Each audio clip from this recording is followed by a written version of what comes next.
Hello there, welcome to Inquiring Minds. My name is Doug and I'm back with another Pen Resurrection Sunday video. Last week on the Pen Resurrection Sunday, I restored an enigmatic Parker Vacumatic in Emerald Pearl celluloid from 1959, and the pen was made in the USA.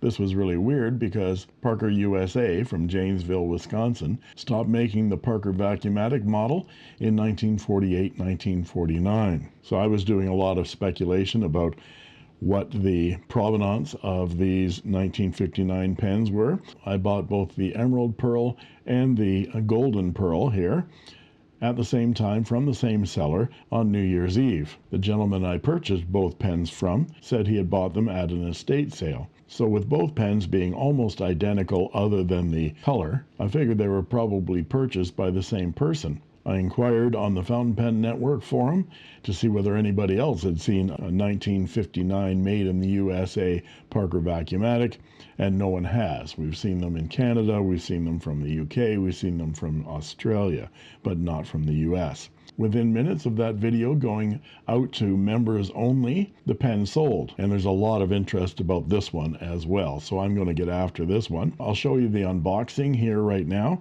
so you'll see what the state of the pen was when I got it on New Year's Eve. I've since taken part of it apart. I've removed the nib and the feed. I wanted to check to see if there was a date code there. There isn't. So take a look at the unboxing to see the state of this Golden Pearl. It was in pretty good shape, and then we'll come back and we'll work on this pen and get it writing again. Okay, I mentioned at the end of my restoration of this 1944 Parker Vacumatic that I was obtaining two more Parker Vacumatics, one in Golden Pearl and one in green Emerald Pearl later on that day. Well, I picked them up, and they're a little bit unusual as to what the anomalies about these two pens are. The gold one has got a very nice nib. My guess is it's an extra fine. The sections are different shapes, so curiouser and curiouser. Okay, so now you saw how that pen looked when I first got it. Let's take a look at what it needs here for restoration. We'll take a look at the body here, the cap and the barrel, and see that it's free of major scratches and gouges. There's that punch diamond clip. Apparently that's a thing. Punch diamond clip. It's not cast as a blue diamond clip, but it was punched after the fact and filled with blue enamel. So it was given the retro treatment. But the clip is in good shape. The cap band is in good shape. Some tarnishing and scratching, but we can polish that out. And there is the date code that we've been talking about, 1959, so 59. And there's a dot right next to it. I don't think that's a gouge or a blemish. I think that's part of the stamp that they used to stamp the date in it. Parker used 3 dots as codes. When there were no dots at all, it meant the fourth quarter of that year. 1 dot meant third, 2 dots meant the second quarter, and 3 dots meant the first quarter. So I'm figuring that this is the third quarter of 1959. Of course, it says GOS Parker, Parker Vacumatic, made in the USA. That's the odd thing here. I think all of this pen was made in the US back in the late 40s, and the parts were kept around, and maybe this was a special order or something, new old stock, but was punched when it was sent out to a retailer or to a customer. And there are no major scratches or gouges on the barrel or blind cap. No teeth marks on this one. So this should clean up very nicely. Unscrew it and you see that I've taken the section, the nib and the feed away. Let's take a look at those.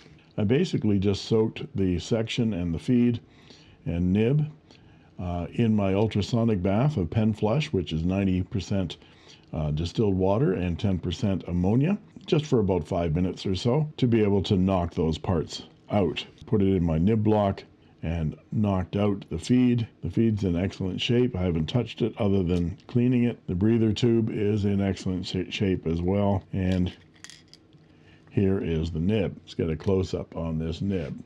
This is in much better shape than the other one, than its brother was. The other one was bent straight up. One of those tines was bent straight up, and I was able to fix that.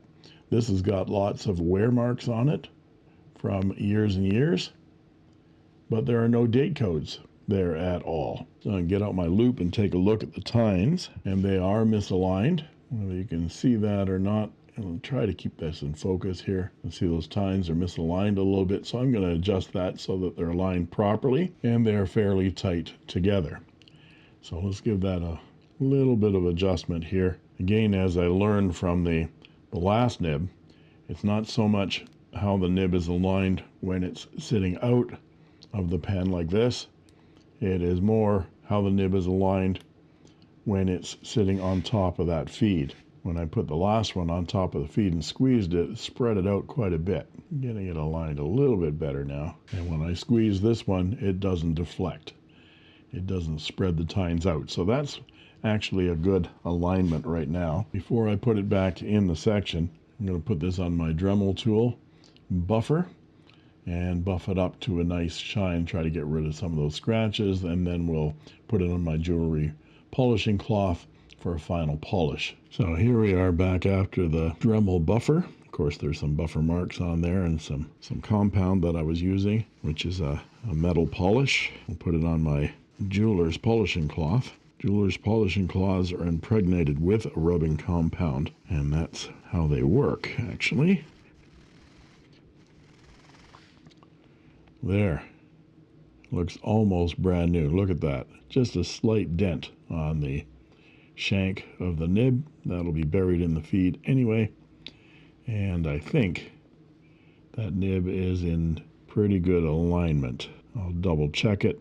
And it looks like a very fine nib, an extra fine. So I'm just going to polish the backside, because we all need our backsides polished once every 70 years or so.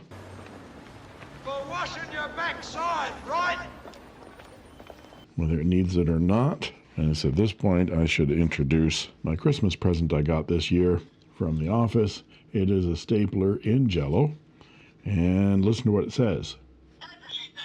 So you'll know I'll be using that for a while. My kids know me so well. Say, but Professor Doug, why do you polish the underside? Well, because it's there. And it needs to be polished because it was dirty. No one ever gets to see it. But the smoother the surface, the more we'll have ink flow, I think.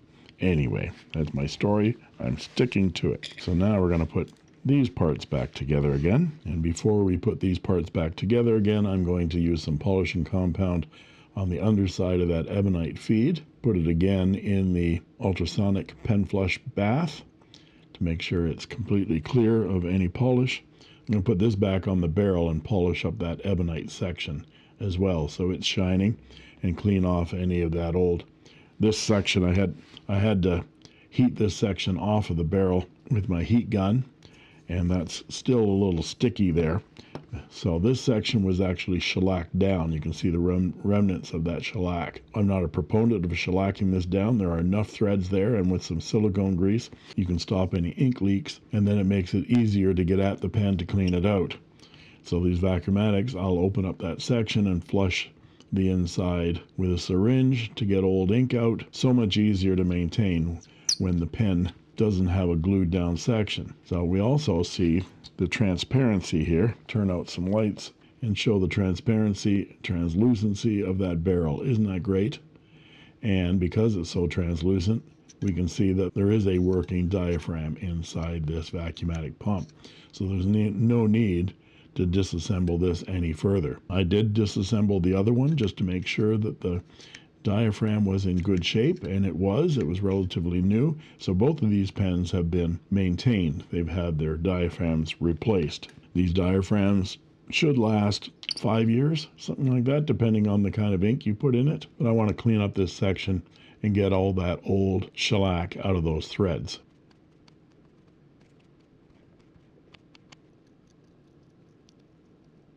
I scrape most of the shellac out with my dental pick. And a little bit of silicone grease on those threads, and it's moving a lot easier now. So now I'm going to use a little bit of Meguiar's Mirror Glaze Swirl Remover number 2 as a polishing compound, and just give that section a nice polish.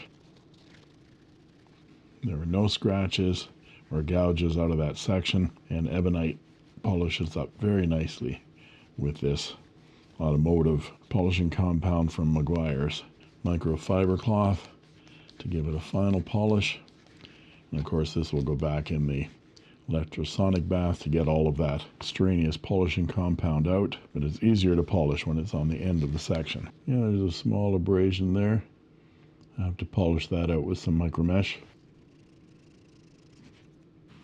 Actually, it's a little bit of a divot. I have to go at it with something a little bit more aggressive. It's 400 grit sandpaper just on that little spot, until the spot is gone. No, it's still there. Out, damned spot. Here's some trivia for you. That was the first lighting cue ever delivered in theater history. Out, damned spot. Shakespeare. Macbeth. And it's gone. And now I have to step back through all of my micromeshes to get rid of those marks. And the spot is back. And it's gone. And it's back. And it's mostly gone. That should be good enough. I don't want to reshape this section. Not too bad. Some scratches there. So I'll have to go through my micromesh again just to make sure I get out those deep scratches right there. But now we're going to put the breather tube back in that feed. Put the polished up nib on that feed. Grip it with some gripper material. And put our section back into the barrel for more grip. And we're going to push it in as far as it will go. And then we can unscrew it and see. This is one of the later feeds that had a rim on it so that the feed wouldn't go all the way through. There's a little bit of a lip there to keep that feed from slipping through, so as long as I'm flush up against that, this is all good. Now we'll check on the status of our nib here. It's just slightly misaligned. Get my finger marks off of that. And we're going to put it back in the barrel again because I want to do a dip test on this nib. So we'll just dip it in some Waterman's and see what we're facing in terms of that nib's smoothness, wetness, and so forth.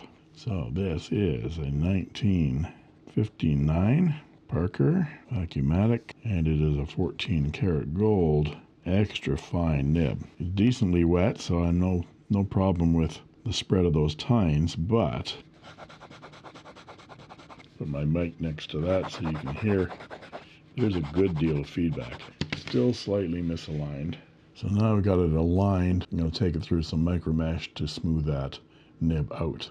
Extra fine nibs are typically very feedbacky. Lots of texture on the surface from those very fine needle nose nibs. But you can get them into some good smoothness, so let's give it a try. I'll start with some micromesh, 6,000 grit, and a little bit of water, and give it 8 vertical strokes up and down, 8 across, 8 northeast by southeast, northwest by southwest, counterclockwise, clockwise, figure 8s and figure 8s, about 8 strokes each.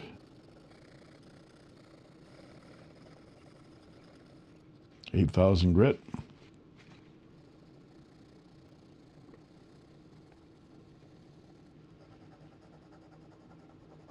Much better. 12,000 grit.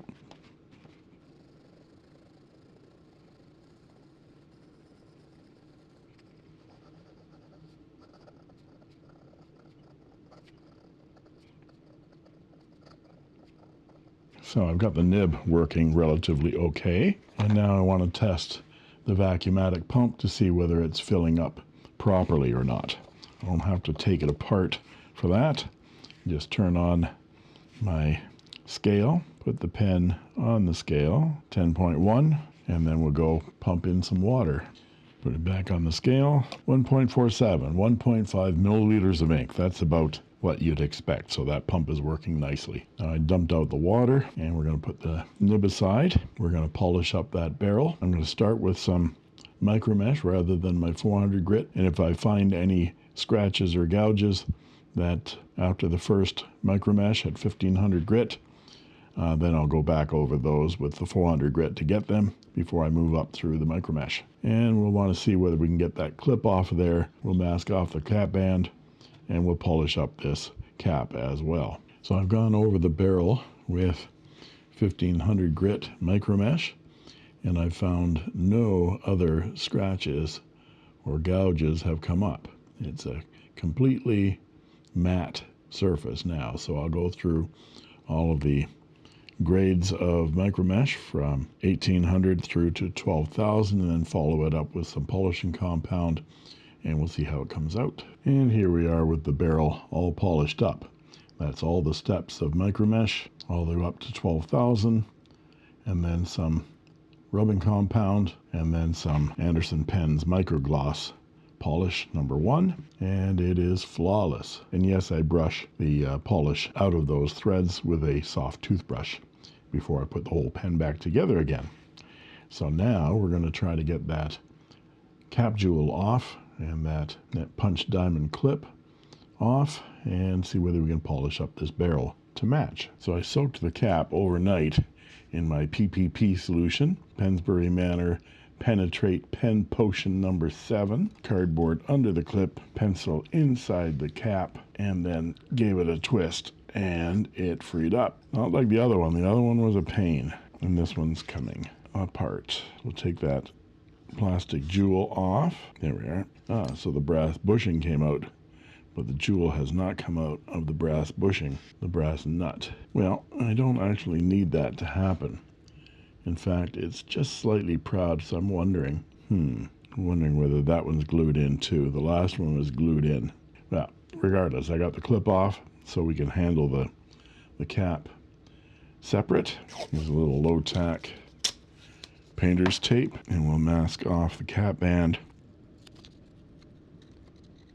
just like that, and then we can go at the cap with some Micromesh. I don't see any major gouges in the cap either, but I'll go over it with my 1500 grit first, and we'll see if it reveals any deeper gouges. There might be one right there where the clip was resting against the cap, and that little mark from the clip came right up under the 1500 grit, but I did discover one little divot right there. We'll see whether we can get that out with the 400 grit. And it's gone. And we polish that out with the 1500, and that'll remove all the 400 grit marks. And again, with the progressive micromeshes, each progressive stage erases the scratch marks left by the previous stage. So any 400 grit marks that are in here right now will not come out if I haven't got them with the 1500 first. And there we go. Cap is all shined up. Cap band as well. That's through all the micromeshes, some polishing compound, and finishing off with Anderson Pens Microgloss number 1. Now I just have to get the clip out of the bath and polish it up. So this top jewel has been glued into that brass nut. So I don't want to destroy it by trying to get it out. I heated it a little bit, but it's just not budging. So I think that's CA glue that's in there. For some reason, someone decided to glue that in. We'll put that back in again. I'll polish it up some because it's got some wear marks on it. But let's take a look at the clip. This is after quite a bit of bath. It still needs some polishing, and we'll go at that with my jeweler's polishing cloth. Now I do caution you against doing this on gold-plated items because it will wear right through that gold plate into the brass. This is gold-filled. All of the trim on these Vacumatics was gold-filled, which is much more sturdy. And there we go, looking pretty good. So we'll put this cap back together again. Start that brass nut. Some low-tack painter's tape. Put that card back in there so I don't scratch the newly polished cap. I'm going to position the clip so that it's between the two breather holes and tighten it down. Yep, that's very tight now. That's what she said. That's what she said. I'm going to get a little bit more of my polishing compound here, and we're going to polish up that cap finial. And there we go. Nice and shiny.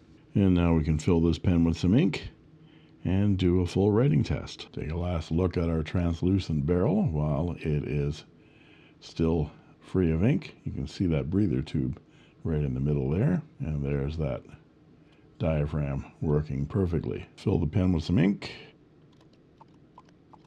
and we're ready to write. And here we go with the 1959 Parker Vacumatic, and it has a 14 karat gold extra fine nib. Let's check the wetness again.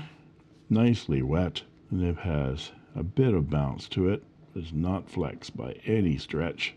And the line I'm getting here is 0.3 to 0.4 millimeters, which is a Western extra fine indeed.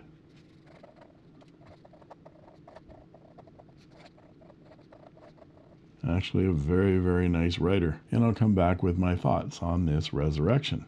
So what do I think about this pen resurrection? Well, this one was a lot easier than the previous green one, and it came up just beautifully. I think the Golden Pearl is one of my favorites, other than the Azure Blue Pearl. And about these 1959 Parker Vacumatics made in the USA, I still haven't got any definitive answer about how these 1959 Parker Vacumatics USA built pens actually exist, but I've got a hunch. Since the Emerald Pearl and this Golden Pearl were purchased together from an estate sale, I'm assuming that both pens belong to the same person and were purchased in Canada. And I'm further speculating that because Canada continued to make the Parker Vacumatic well into the 1950s, and most of those had made in Canada with the date code stamped into it, that this USA stamped barrel and cap were actually from the United States, but the extra stock was sent sometime in the 50s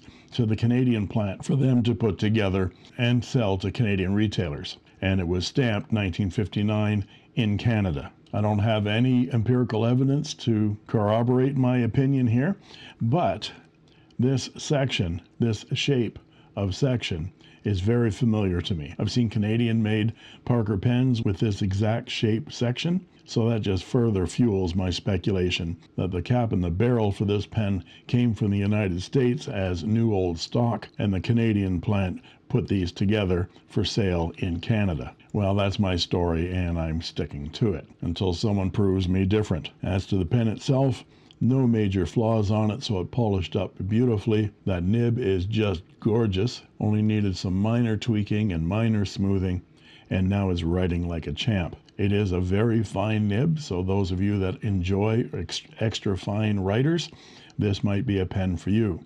But you'll have to move quickly, because the previous one, when I posted the Emerald Pearl 1959 Vacumatic video for members only, it was a minute and a half before that pen was sold. So even if you're a member and you see this video, you're going to have to hop on it quickly, because I am putting this pen up for sale.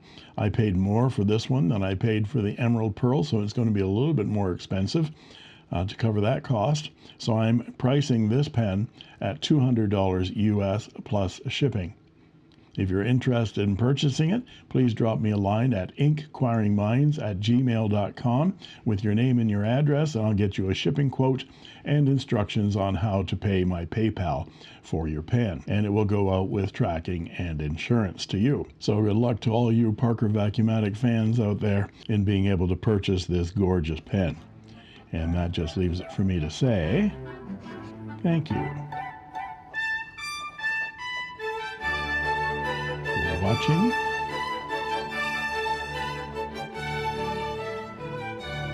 And that's all she wrote.